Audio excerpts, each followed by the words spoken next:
Hey, how's it going? Welcome back to the shop. We're just I got some knives to sharpen. Figure some people had some questions about some of the products I'm using and how to use them. So right now I got the work sharp here, just hanging out here. Got the extra fine. I pull up a stool and start sharpening some knives. Keep a towel handy. This is just a Kershaw knife. Don't use it all that often, but okay, I'm just here to sharpen. So I got the work sharp guided sharpening system.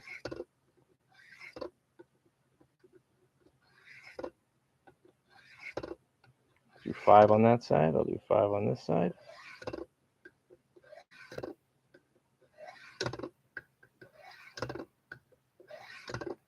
Wasn't kidding about hanging out in the garage on a Friday night sharpening knives. Now I'm going 4 on a side.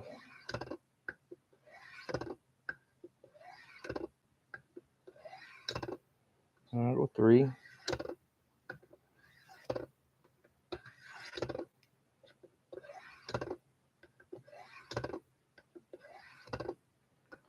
And I'll go 2.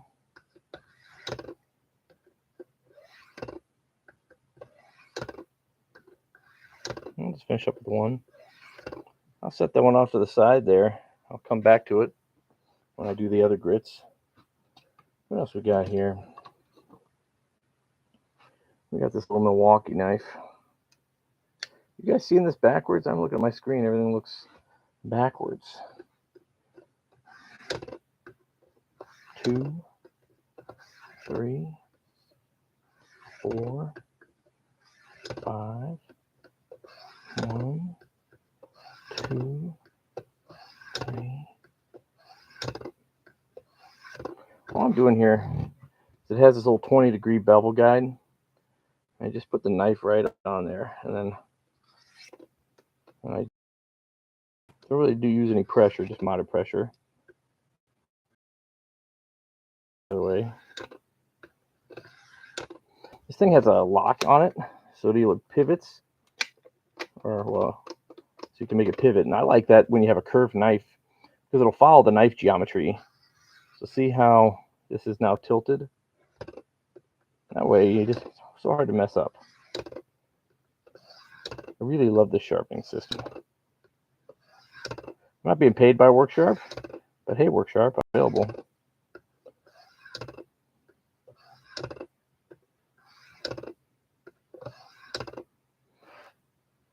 It's a little, I don't know if you can see it, there's a little bit of staining on the knife. So I have this, I don't know what you call it, it's like a rust removing pen. It's got little fiberglass hairs on there.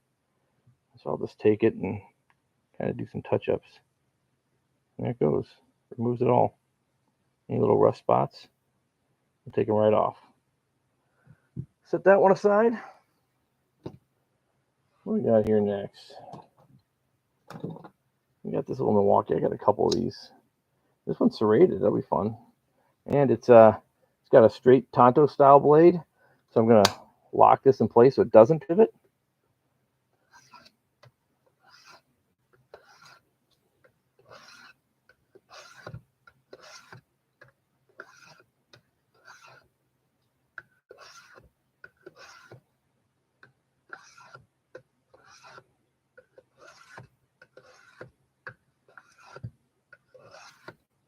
Then I'll do this side. Same thing, just rest it against the 20-degree bevel guide.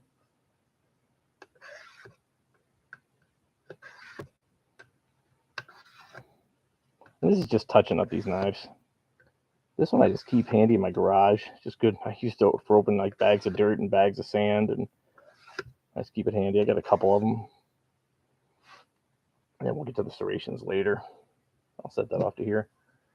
I also have this little Milwaukee knife. I like this guy. Well, probably needs to have the blade changed, but this one's just super handy to have. Just got a razor blade in there. And somehow, definitely need of a change. And I'll have to figure out how to do that. That's what the internet's for, right? Oh, looks like it just slides out. There you go. This will be an easy one to sharpen, right? Just gotta go throw in a new razor blade. All right. Got a couple of those little Milwaukee knives. I got them with gift sets and stuff. They're kind of nice to have around. Like I said, I have knives just about everywhere. This is just a little Gerber. I think one of my kids was using this one. So I'll turn the pivot back on. This one's got a curved blade.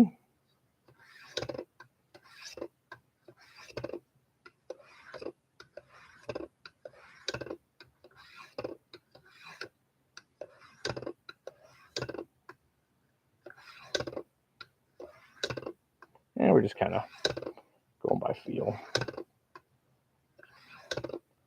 Surprisingly relaxing. Good way to spend a Friday night, right? You're married with 6 kids, and they're all in bed. What we got here? We got the trusty Swiss Army knife. All right, in case you're ever in the wilderness and need to open a bottle of wine. So I like these knives. I actually have one. This is my everyday carry knife for a long time. And of course, it has the large knife blade. Little bottle opener with a small flathead screwdriver. It's got a can opener, and which is also great for opening Amazon packages. This one has a little bit of a nail file. It's not a blade. And of course, it has the leather awl, which is handy for making holes. It's more effective than you think, even in wood, drilling holes if you need it for something, or punching that extra belt loop when you haven't eaten in a while. It's got a toothpick, gently used. I never understood why people will use the toothpick and then just slide it right back in there. That was in your mouth. And of course, the tweezers, handy for splinters and all sorts of stuff.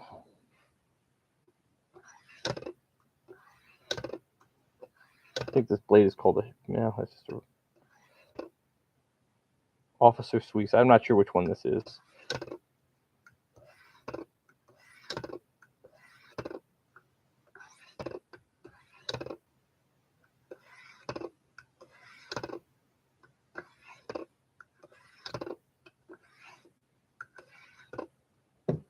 Yeah, I'll do it for some sharpening there. Set that off to the side. I like to use it for the leather strop also. And we got a lot of knives. This one was my dad's knife. And he's a Scoutmaster. Another Swiss Army knife. Well loved. You can see that's seen some use. One of my kids will get it one of these days. It's a nice knife. Still the original sheath. I just used some I think it's called neat's foot oil. I just put some of that on there a few years ago. You kind of see there the sheath was starting to crack. It's still cracking, but it's an heirloom. Has more sentimental value than anything. And this was a gift. It's just a, I don't know what you call it. I'm not sure what you use this for other than maybe personal defense. Scary looking knife. It's really heavy. I mean, you see how thick that is. And it just locks into the sheath right there. I don't know if it's a neck knife. It has a lanyard spot, or putting it on a belt so you can pull it out and shank somebody. I don't know. Anyway, it's a fun little knife. Same thing with this one. It's a neck knife or a boot knife. I actually, when I was on active duty, I used to keep this in my boot. Just lace it in there, and it's pretty secure. Just a little knife for, it came in surprisingly handy. I mean, I never had to use it out in the field, but it was handy. Always had a knife on you because you always were wearing boots, so you could use it to open packages, cut ropes, whatever. It's surprisingly sharp. Yeah, good little knife. It's made by K-Bar. My Marine Corps friends will be familiar with that name. As well as Opinel knives. I didn't know this was going to turn into a show and tell, but I got this as a gift. This one has a home on my desk. Really lightweight. Not sure what the handle is, but it's a really light hardwood. And the locking mechanism is interesting. I think the Opinels have a pretty common knife. I don't like this locking mechanism because it relies on the user to lock it in place and to move it out of the way. Then you can lock it shut right there, a little cam to keep it shut. That's an interesting one. This is the NRS pilot knife. I use this as a dive knife. This is an extra one I actually put on my life jacket. Pretty handy. It's got a little hook there for emergency line cutter. It's got serrations, and it's got a small straight edge right there. Just sharpen that one. It's got a great holster or great sheath thing that locks into. You put this in place. I actually zip tie it through this hole, and then through this one. I had to drill it on my dive knife to make it a little bigger. Anyway, I zip tie it on just as an extra capture method so it doesn't get away from me. We got some homemade knives. I think we'll probably do this on the channel. I like to make knives. These are kits I think I got from Woodcraft. These are all walnut handles. This one is might be a walnut handle. But these are fun little kits to make. They're super simple. All you need is just some epoxy. Yeah, they're fun to make. I like making those little knife kits. You know, like I said, I have a problem. This is a boot knife. Only one side's sharpened right now, but real pointy knife. I've never really had much of a need for it, but it looked interesting one day. I think I was drunk on Amazon or something. That's a fun one. This came with a kit. I think I bought it for the shovel, but it came with a folding shovel, but it came with a little SOG field pup knife, fixed blade. It's got a real, I like the handle, the grip on it, because even when it's wet or slippery, it isn't slick. It won't go out of your hand. It's got a simple leather sheath.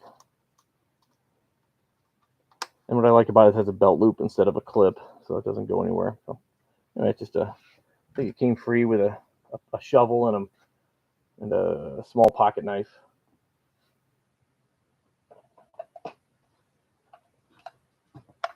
This one, I'm not sure. This is a Camillus. I love Camillus knives. My everyday carry was a Camillus knife for the longest time. I used this one camping a couple times. The sheath is just really bulky, and it doesn't want to lock in there very well. Oh, there it goes. Now it does. But it clips on. I was always worried I was going to rip the clip off. But it comes with a little ferrocium rod. So handy for starting fires. I keep something like this in my truck. And then it has part of the knife blade right here. It's ground off. I don't know if you can see that. Shiny where the others. That's just for pulling across the ferrocium rod. Let's see what else we got here. I was out camping when I was stationed in Washington and found this one in a fire pit. Just a SOG. Got some paracord, some kind of survival knife. Never sharpened it. I just thought it was neat. And I found it. Free knife, right?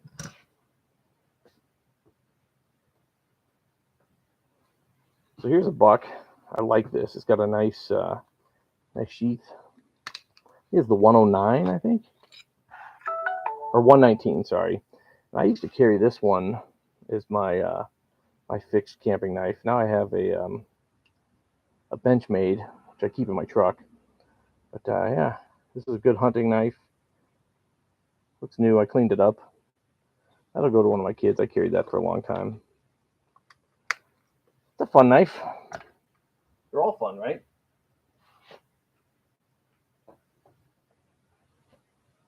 What else we got here? I got knives tucked away all over the place. This one here. This one was like Rambo survival knives. Comes with a sharpening stone on here. I don't think I've ever used it. I think I got it real cheap. It's got a sheet metal. Might have even bought it at a flea market. Yeah, it's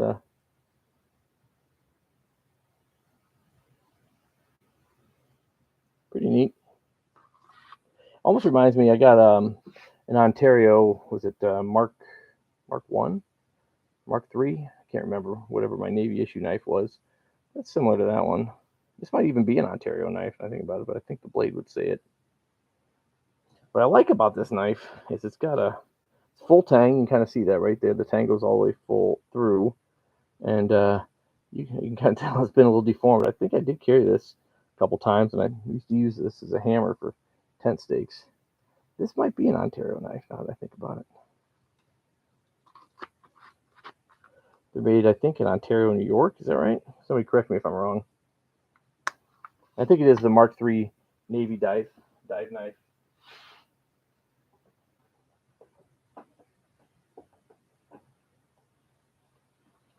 You got this guy here. This was my first pocket knife. This will definitely go to one of my kids. It is a Buck 112. And you can kind of see, look at that blade profile. Probably busted the tip off using it as a screwdriver or pry bar, 30 years ago. Maybe even longer than that. It's been sharpened quite a few times. I know you can send the buck knives in and they'll replace them, but this one has sentimental value. It's almost green from one of the verdigris. I cleaned it up quite a few times, but this knife, I probably had it for 35 years, 36 years, something like that. So even took it on a few deployments with me. So it's been around. Got this Milwaukee fixed knife. You can see this one's kind of got some damage to the blade. Probably sharpen that one. I think I got it at Home Depot. Actually, I was out on a muskie fishing trip, and I didn't have my knife. I left it, and so I ended up when we were at Home Depot getting some tarps. I also forgot a tent. We ended up using this guy. I like Camillus knives. This one I think came with a set. I don't think I've ever used it for anything. I don't like the handle. It's just real narrow here, and I have big meat hook hands, so never used this one. But I hold on to it, I guess. I have a pack rat with knives. And here's another Camillus knife. This monstrosity. Look at this thing. This is the kitchen sink knife. Take a look at that. It's got paracord. It's got a detachable signal mirror. You can put some tinder in there. Yeah, it's this thing right here is a pull-through knife sharpener. Maybe it detaches. Yeah, it looks like it detaches, but it's got a little ceramic wedge there, so you can sharpen knives with it. This is a Les Stroud knife. I like it. It's got a hammer on the handle there. And in here it comes with a little flashlight. Does it work? No. This must be a ferro rod. Yep, little ferro rod and some paracord. I don't think I'd ever put this. I mean, I like the knife. I actually have the Arctic knife. I got it from my sister-in-law as a gift, the Les Stroud one, and I love it because it's got. I like these handles. I think this is actually the mountain knife, or mountaineering knife, something like that. And I really like these handles for when you're wearing mittens. If you're out in the snowmobile, I actually have one in my ice fishing kit, one of the Arctic knives or tundra knives, whatever it's called, and very similar to this knife in terms of shape and feel, but you can hold it with mittens. Yeah, it works. So it's the handle is oversized. Wouldn't be something I'd use during the summer out on a boat because it's, like I said, the sheath is monstrous, but the knife is nice. I like it.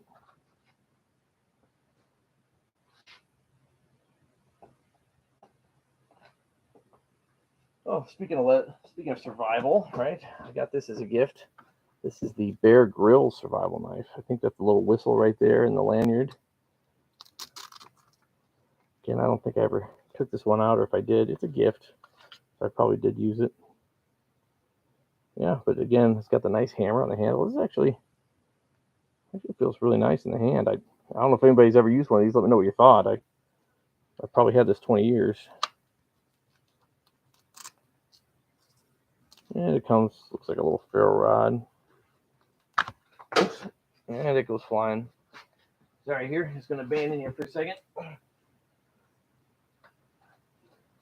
course, it goes under the workbench, right? It's got a little ferro rod.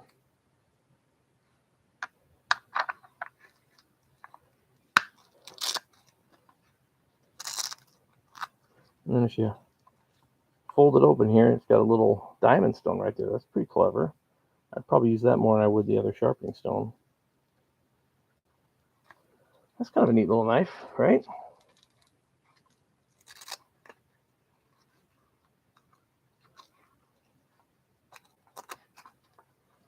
You got the Bear Grylls and Les Stroud. Survivor Man was one of my favorite shows. I used to go with a buddy.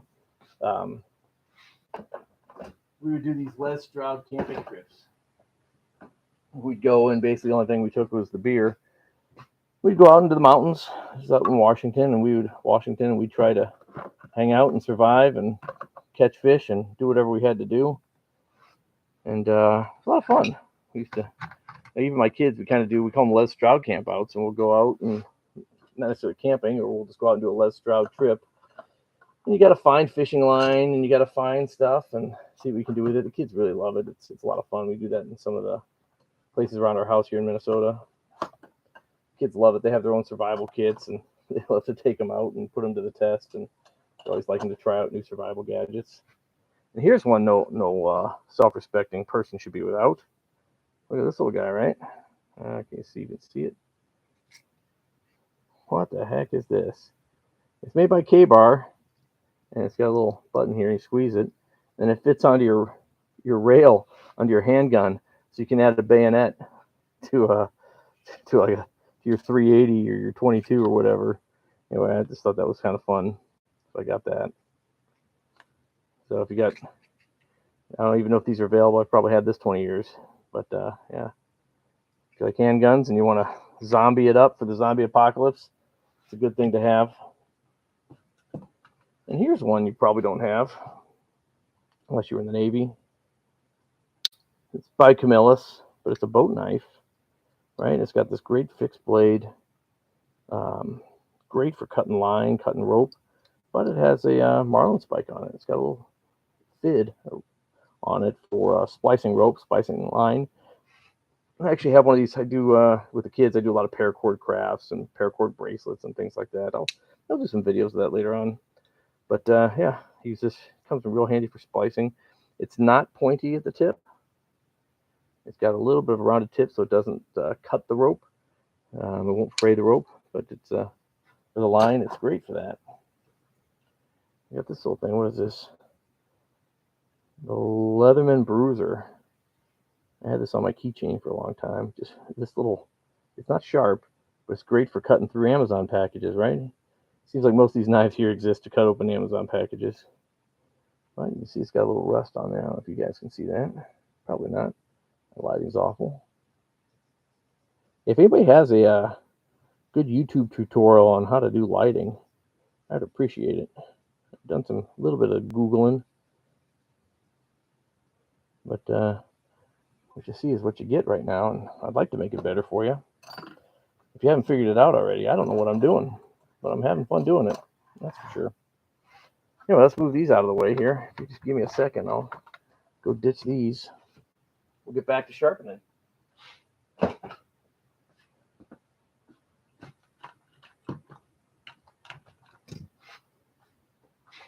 There's even more knives off camera. So we did all these on the extra fine. Now we'll just do all these on the ceramic.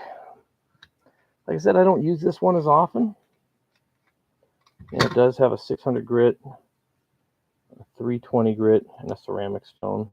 Although since I did that video and said I didn't use it a lot, I've been using it a lot. So thank you for that. You can also pivot, or you can lock it in place so it doesn't pivot. It has that 20-degree guide. This one has like a little magnetic clasp. It also has a 25-degree guide. But I do most of my knives at 20.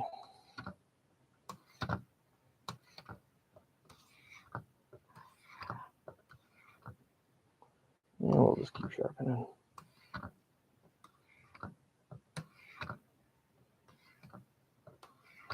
And we'll set that one back off to the side.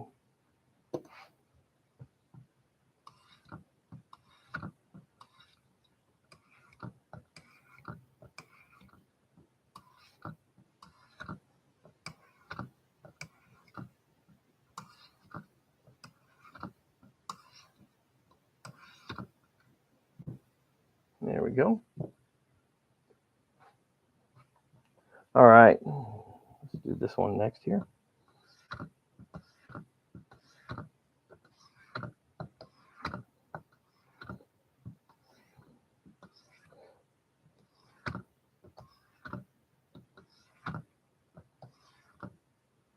Do you guys like the sharpening videos? Is that something you want to see more of?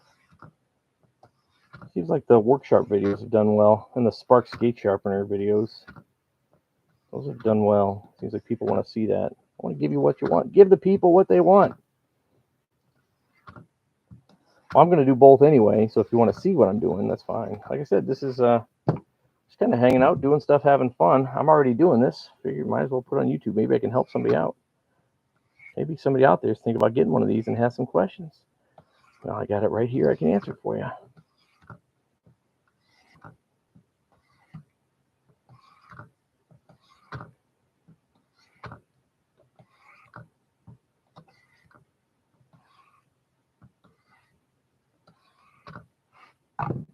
And we'll turn off the pivot. There we go. For this Tanto style.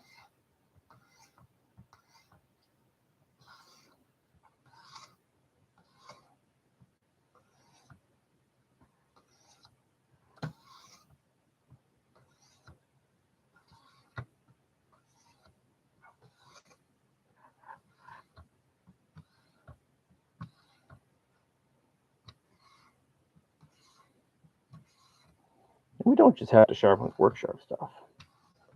I got all kinds of stuff to sharpen.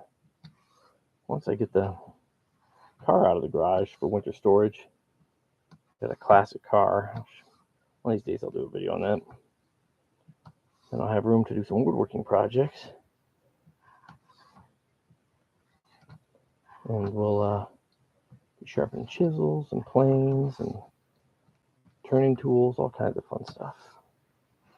So we got that done. Let's set that off to the side. I pull out my stone here. We just need to go with a fine. We're not going to do the medium. Again, this, I really like this.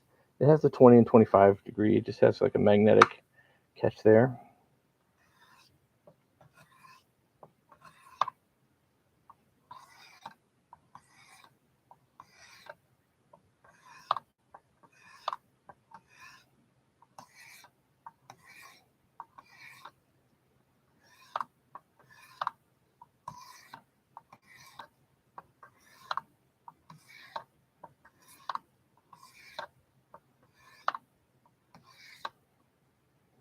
We'll dry that off. Set that off to the side.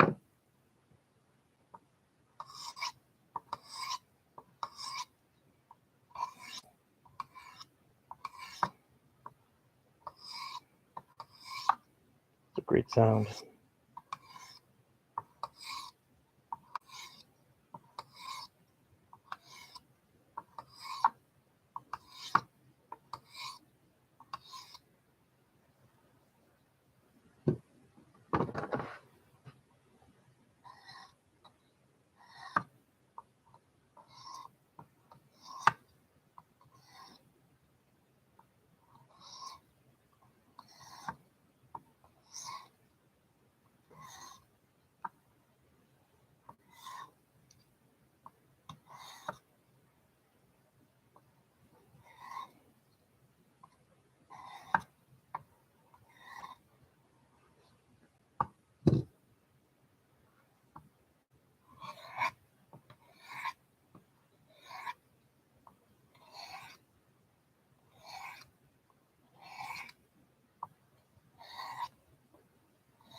Get some more water in there.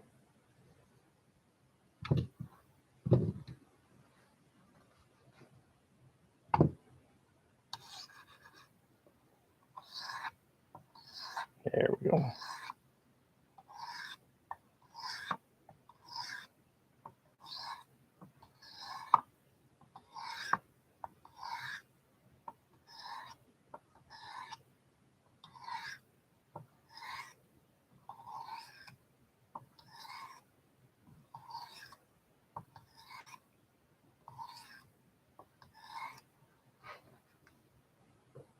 There we go. take very long, did it? Put that back in the water. Bugs out there. Set that off to the side. Seems to be a theme here, right? Setting stuff off to the side. Now, I like to put the leather strap on here. And I take off the honing guides. This one here has, you can buy some adapters or some other sizes. This has a 20 and a 17 degree. Yeah, I keep the 20. It has a 22 for stropping. I don't really use that. I go by feel. And there's an expansion kit. I think it comes with a fine and a coarse. And then you can get the extra coarse and the extra fine and the leather hone or strop. I also got this little carry case for it. It's not designed for it, but I got it off of Amazon. And it comes with some extra petroleum jelly. It comes with some, just for the strop. And it comes with some honing compound green. And it's got the 25 degree bevel also. If you want to strop with a 25 degree bevel. I said I don't really use that. Just go by feel. Right now I'm feeling like this is good. And you strop the opposite direction. So instead of cutting into the leather like that, like you would with your sharpening a knife, just kind of hold it at an angle. See that?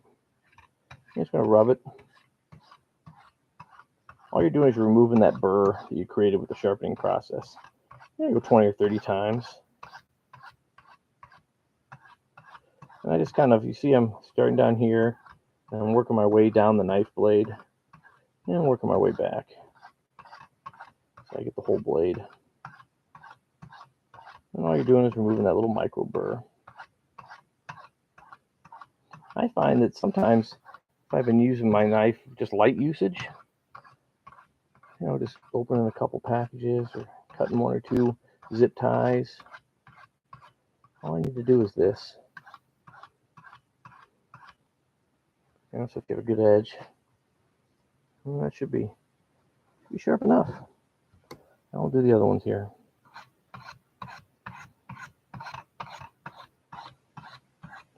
I don't have any hair left on my arm from last Wednesday's Work Sharper Wednesday video.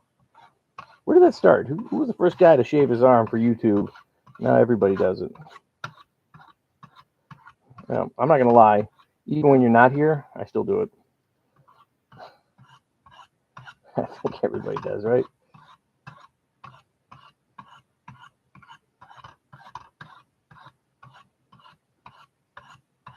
There's a way to close out a week. Just hanging out in the garage.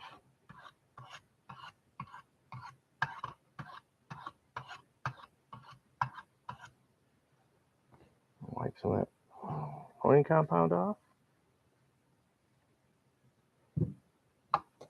And I'll do this one. Oh, and you get to see what we do with the serrations. Show you how we take care of those guys.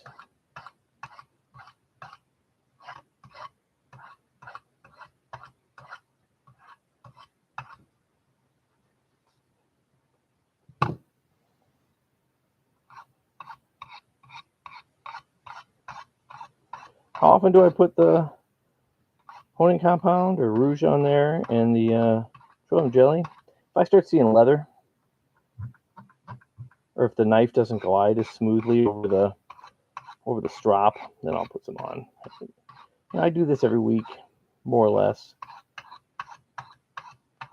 And I probably only do it every few months. We'll say it's a quarterly thing. If you're in the Navy, it's a Q PM check, preventative maintenance check. Q for quarterly.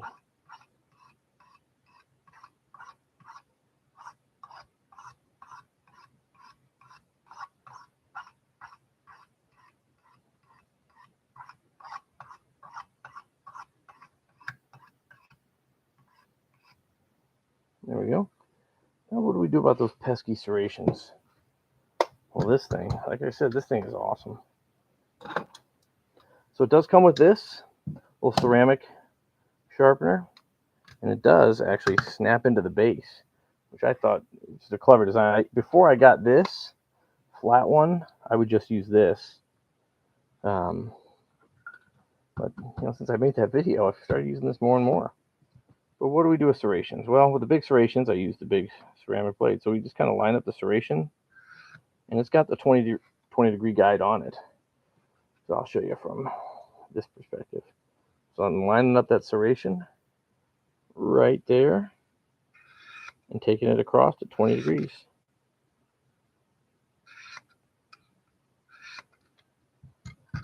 So works real well. And I just do a few. You're just touching it up.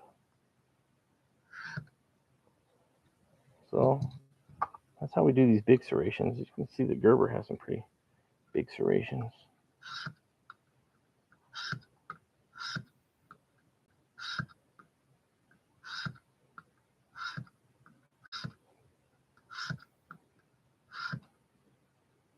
Yeah, that works out real well. And if you have smaller serrations on your knife, here I'll show you an example. Is that pilot knife we talked about earlier?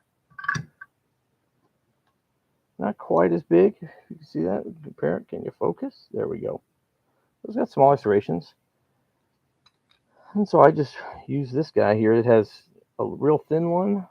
It has kind of a medium-sized one. So we kind of match it up, and this one does almost fits the thin one like a glove. So I'll just do a couple of those. Work at moderate pressure. All you're doing is you're just touching these up. Yeah, that's it. That's all there is to serrations with this work sharp system. Yeah, so like I said, I really like this one. We'll close these up here.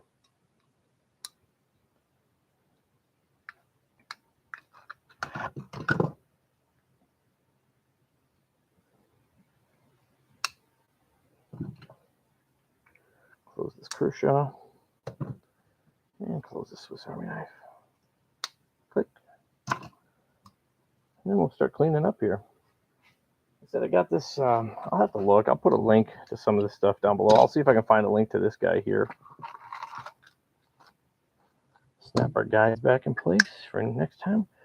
We don't want to screw the next guy, so we put everything back in place because you know what? You're the next guy, right?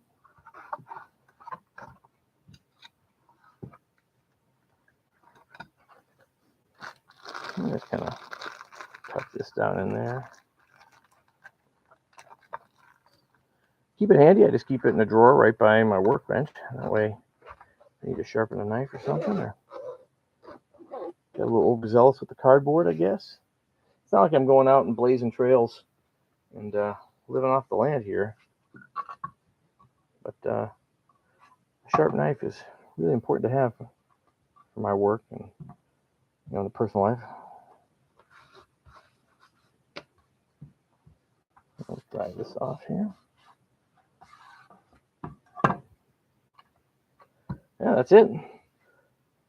So what does the future hold for an Arm and a Greg? What kind of things are we going to be doing here together? Well, I have a video where I'll be reviewing the camera. I have the Akaso V50X camera. You're actually watching this video on that camera now, so I already filmed the unboxing video. I'm just trying to use it a little bit so I can get a review. I'm also recording the audio on that camera, so just to see what it's like. So you'll get a chance to see what I think of this. I also have the EK7000 camera, which is one down from this. That was my first camera because I didn't even buy the camera for YouTube. I bought it to take videos while scuba diving. So that was, and then we liked it, and I posted them online for some family members to look at. And turns out when it's a public, anybody can watch them. People liked them, so I thought, let's do this YouTube thing. Winters are long and lonely here in Minnesota, so see if we can make some new friends.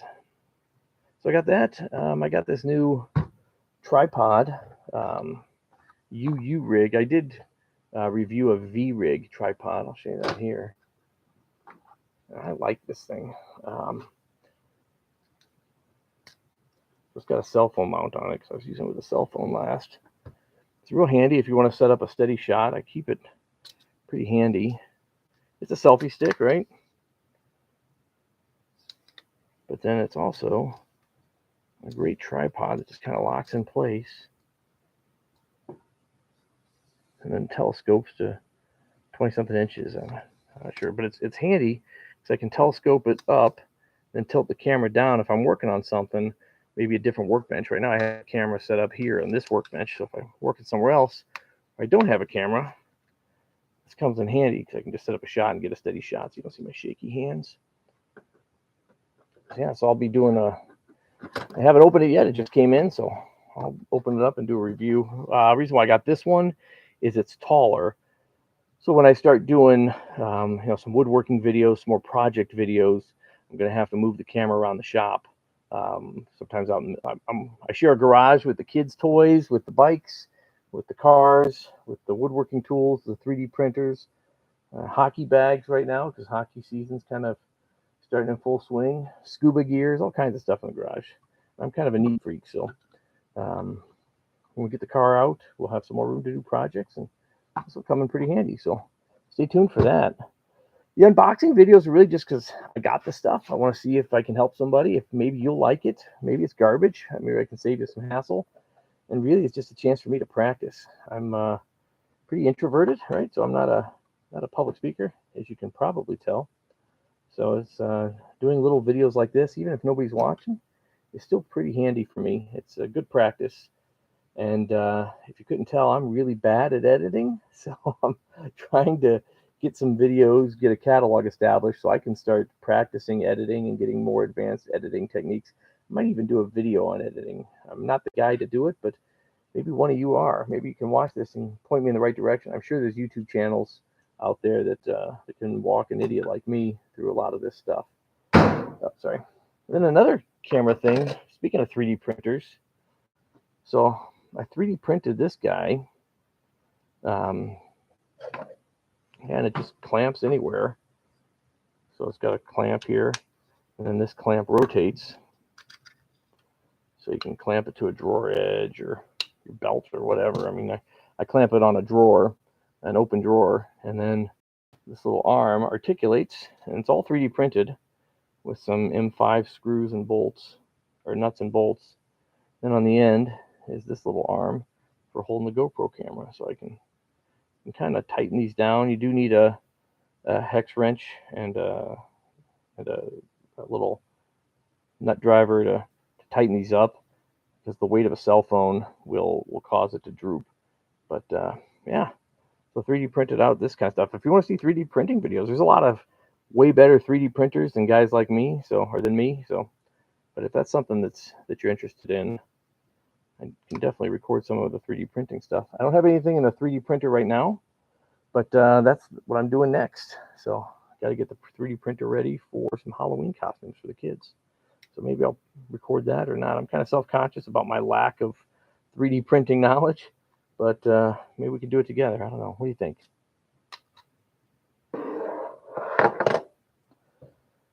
Yeah, so hey, it's Friday night. I hope you're enjoying a cold beer somewhere, and if you watch this, I appreciate it. If not, I understand. Not the most entertaining guy in the world, but I really appreciate everybody watching. I think we hit 190 subscribers today. That's something. It's overwhelming. It's really, really amazing, and I thank you so much. And if there's anything you need, please don't hesitate to ask. Put it in the comments down below, or put it on the community page, and I'll try to get a chance to answer it. Anyway, thank you so much for watching, and have a good weekend.